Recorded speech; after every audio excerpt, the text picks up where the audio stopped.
سلام عزیزان. یکی از عزیزان خواسته بود در کمدی قبلی که ما یک شخص را چگونه میتوانیم به زبان روسی توصیف کنیم که تو چقدر مقبول هستی یا تو چقدر چشمایت مقبول است، اندامت مقبول است.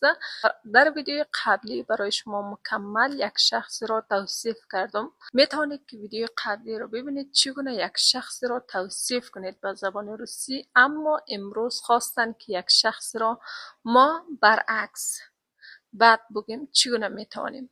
میگیم که تو چقدر بدرنگ هستی یا چشمای تو چقدر بدرنگ هستن، اندامت چقدر خراب هسته یا جلد چقدر خراب هستن. میگیم که تو چقدر بدرنگ هستی. Ти не очень красивая. Ти не очень красивая. چشمای تو چقدر بدرنگ هستن.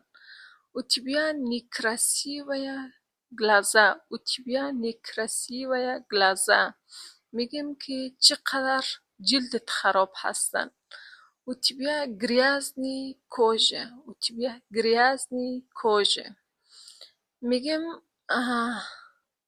ابروهای تو چقدر بدرنگ هستن. У тебя некрасивая брови. У тебя некрасивая брови. У тебя некрасивая брови.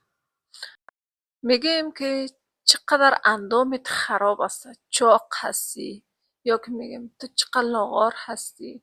У тебя плохая фигура. У тебя плохая фигура. Слишком худая или слишком полный. Слишком худая. تو خیلی لاغر هستی. Слишком полный. تو چقدر چاق هستی. و میگیم که امی خنده است چقدر نخوشایند هست. تیبیا неприятный улыбка. و میگیم که تو چقدر صدایتون بد هستن یا که نخوشایند هستن. У тебя неприятный голос. У тебя неприятный голос. میگیم که تو چقدر دیوانه هستی یا که نامهربان هستی. Ти глупая и недобрая. Ти глупая и недобрая. هر موضوعی که خواستین در کامنت بنویسید، برایتان تشریح میکنم عزیزان. پکا پکا.